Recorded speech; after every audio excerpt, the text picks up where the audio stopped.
Alright, y'all. So most wanted. Let me get y'all the sauce real quick. I'm not prepared to make this video.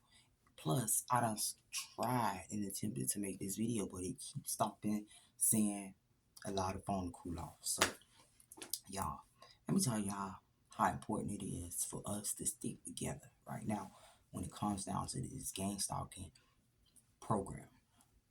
Well, all we got is us, y'all. These people trying to set me up.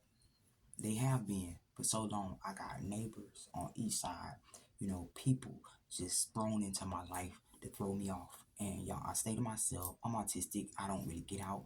I don't hang around people. Like, I've been in this house for almost 2 years and I don't really know anybody around. I mean, say hi and bye to a couple people, but what's weird is that I don't have any problems. I have not had any issues with any regular person. Only the police officers, only like authority figure people only, and it's like I'm so nice to these people and they just throw me under the bus. Like my daughter being withdrawn a week before school, y'all, literally. Like this program that I'm in with this house, they know I have HPV, they know I have issues going on. They put me in a house with mold and get mad at me when I complain about my daughter's being sick and then my daughter getting withdrawn because she missed a few days. Y'all, the teachers are judging me because I had a DCF case. You know what I'm saying? Like when I was trying to get my girls to go to a regular brick motor school, those files followed and they talked to me so nasty, y'all. So what I'm trying to get to is like, okay, mind you, some things happened to my oldest daughter and my youngest daughter. Like the cops threatened my girls while they were in there. They almost took them to jail a couple of times. My girls are traumatized to go out and DoorDash with me now because every time I'm doing it, I go to jail. So, y'all, my last video, I don't know if I'm gonna post it before this or after it, but they let my daughter drive without a license, y'all. He didn't even ask her. Like, I don't even remember if he asked me. If he did ask me, like, I was like, I wanted my girl. I didn't want them to take my kids to DCF again. So, you know, this guy was riding the opposite way as I'm coming this way. And he says I'm going 54, but there's cars next to me.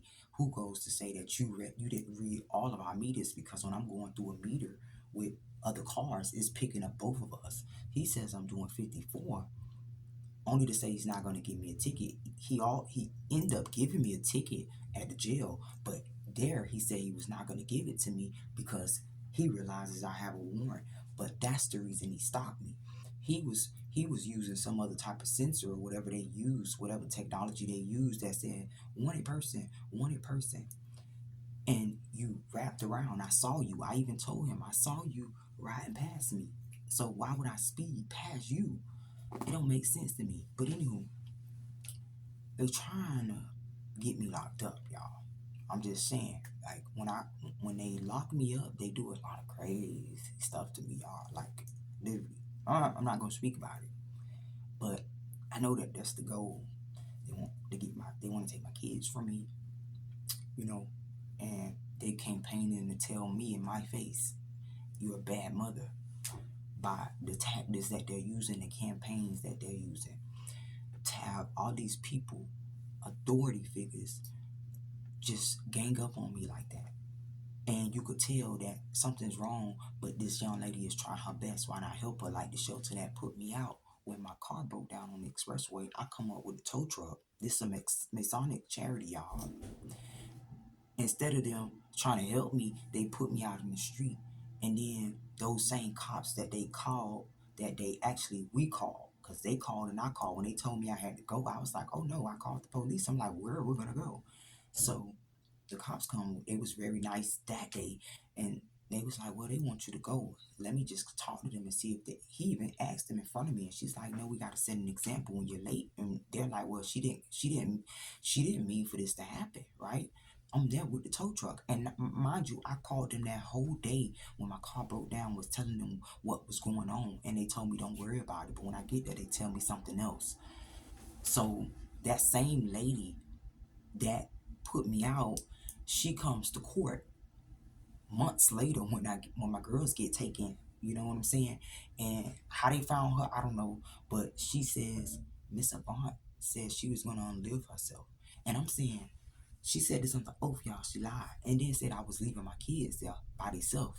And at the shelter, you could not even walk to the kitchen by yourself. So, and when I was there, they was telling me, you're such a good mother, you're nothing like the rest of them, but you lied and said that. My thing is, if you being a mandated reporter, why did, if I said that, why didn't you say something then? So they making trail records to make me look like a bad person, because I said all that to say they campaigning to make me fit the prototype world, with however you say it. Because when they have people on the watch list, they have certain tactics that they use to make you fit a certain, just follow me, y'all. I want y'all to lose me. I'm kind of dyslexic with saying stuff, and I'm a little bit nervous, if you could tell. But they want me to seem like however they have me pictured. So I'm gonna just say it right now, because most people don't know what they're targeted for, and I'm gonna say that my targeting increased when my friend passed away in 2004, but it wasn't when I started getting targeted, because me and her both were being targeted together. We would see white trucks, we would see a lot of things that we pointed out together. I was supposed to be with her that night. She went out to the party. I changed my mind because I was so depressed, y'all. I was so I made a song a long time ago. Like, y'all, I can't even remember what I was trying to just say, but I made a song just portraying how I felt that day, and I wish I would have went with her. So, y'all, if I would have went with my friend, I wouldn't have been here. Two things would happen. Either I would have lost my life with her, or I would have been framed, because I would have been in the same place with her. But because I was so far, I was home.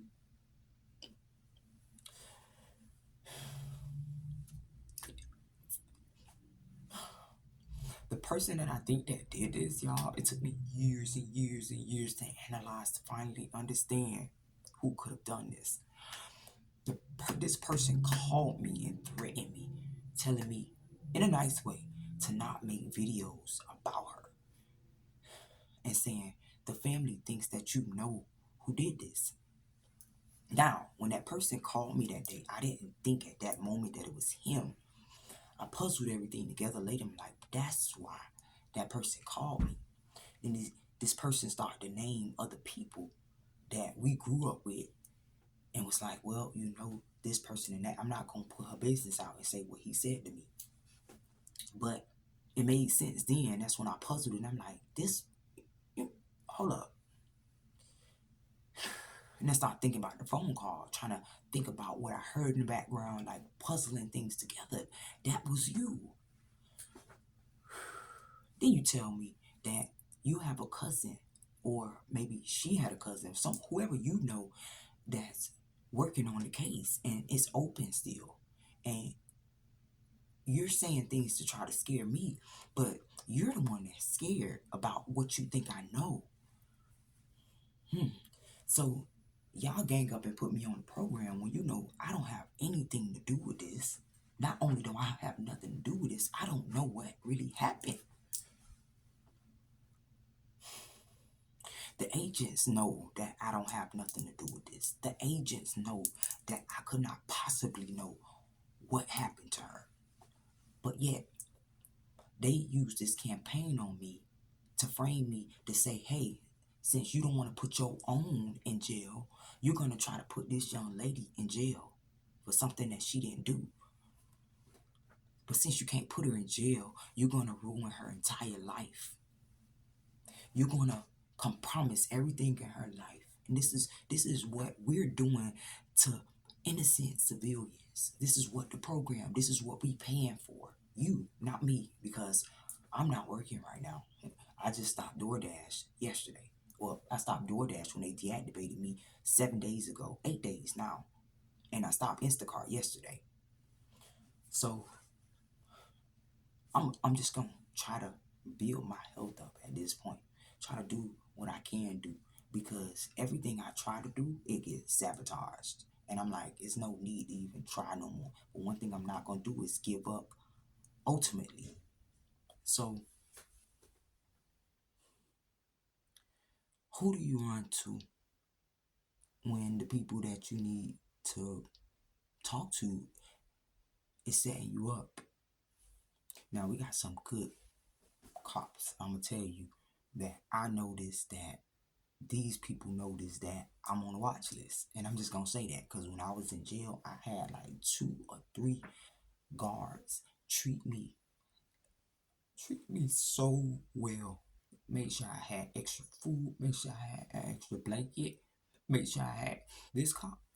This one guard, he gave me extra blankets because he realized that I was freezing, y'all. Like I had shields. They thought they was treating me like I was withdrawing. You could see the goose. You could see the bumps on my arms. I was freezing, y'all. He gave me an extra blanket, extra clothes. I'm talking about I had 2 pair of pants on, 2 pairs of tops on with an extra blanket because he noticed that something wasn't right. They put me in a padded cell after the sheriff that made me miss my court date with my kids when I went the first time. I was freezing wet from being locked up in the rain. They let me sit like that for hours. That that guard, he came to the padded cell after the sheriff said, "I'm gonna kick your lights out and put you in a padded cell." He put me in there. He came in, he's like, "Why are you still in here?" And I said, "They said I have to wait." He said, "No, it's like 2 o'clock in the morning." But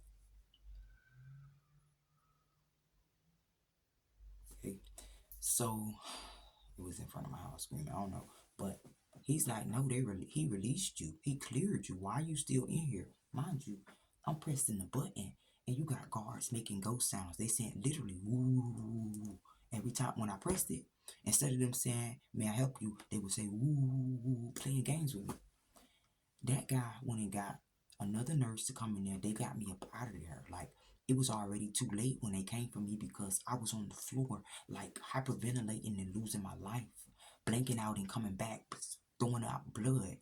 The guy Steven next to me that was an angel because they said there was nobody named Steven there. Afterwards, I brought it up. He saved me. He kept me alive. He kept me talking. Like I said, there's all the cops ain't bad. It's just not much they could really do because they don't want to be gang stalked as well. They don't want to be targeted by their own because this what happens. There's a story about this young lady, y'all, and I'm off track, but it's the same topic.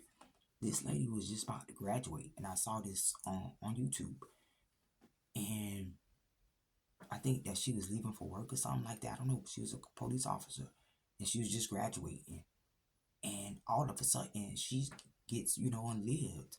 And I'm gonna tell y'all what happens. It was one of her own kind that did it. I'm seeing how this program work, and it's teaching me about a lot of corrupt things that's happening, like a lot of these celebrities that are being targeted. I'm seeing things for what it is because of what they doing to me, and I know a lot of y'all gonna vouch for what I'm saying.